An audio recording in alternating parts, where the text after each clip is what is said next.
IPL মানেই টাকার ঝনঝনানি, ক্যামেরার ফ্ল্যাশ আর গ্ল্যামার জগতের তারকাদের ভিড়, সাথে নতুন নিয়ম কিংবা state of the art technology সবই পাবেন এখানে। আইপিএল এর হাইপ এতটাই যে দর্শকদের তীব্র উৎসাহ থাকে তার প্রিয় ক্রিকেটার কোন দলে খেলছে জানতে।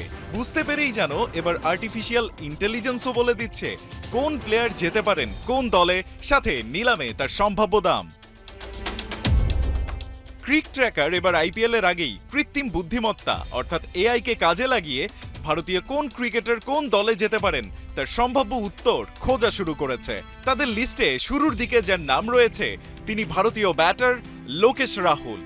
সম্প্রতি আইপিএল এর 18তম আসরের মেগা নিলামের আগে তাকে ছেড়ে দিয়েছে লখনৌ সুপার জায়ান্ট। তাহলে আইপিএল এ রাহুলের নেক্সট গন্তব্য কোথায়? সে উত্তর দিয়েছে এআই বলছে রাহুলকে এবার দলে ভিড়াতে পারে চেন্নাই সুপার কিংস, আর তার দাম উঠতে পারে 14 থেকে 16 কোটি রুপি। কিন্তু চেন্নাই কেন রাহুলকেই বেছে নিতে পারে তার ব্যাখ্যাও দিয়েছে আর্টিফিশিয়াল ইন্টেলিজেন্স।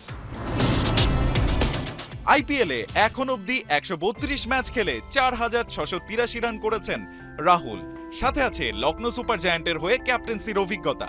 স্কিপার হিসেবে লখনৌকে 2022 ও 23 সালে নিয়ে গেছেন প্লে অফে। আর তার এই ক্যাপ্টেন্সির অভিজ্ঞতা মাথায় রেখেই চেন্নাই তাদের দলে বিকল্প একজন নেতাকে চাইতেই পারে।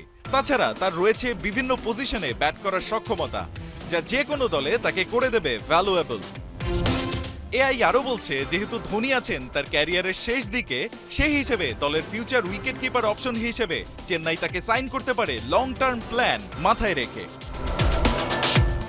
এদিকে এআই যখন জানাচ্ছে সম্ভাব্য কোন দলে খেলবেন ক্রিকেটাররা, উল্টো সেখানে ইংল্যান্ডের পেসার জফরা আর্চারের নাম এবার নেই আইপিএল নিলামে। আগামী বছর 5 ম্যাচ টেস্ট সিরিজ খেলতে ভারতে যাবে ইংল্যান্ড। সেটা মাথায় রেখেই ফুলফিট আর্চারকে টেস্ট দলে চায় ইংল্যান্ড ক্রিকেট বোর্ড। তাই নিজের দেশের জার্সিতে টেস্ট খেলতেই আইপিএল এ নাম দেননি জফরা আর্চার।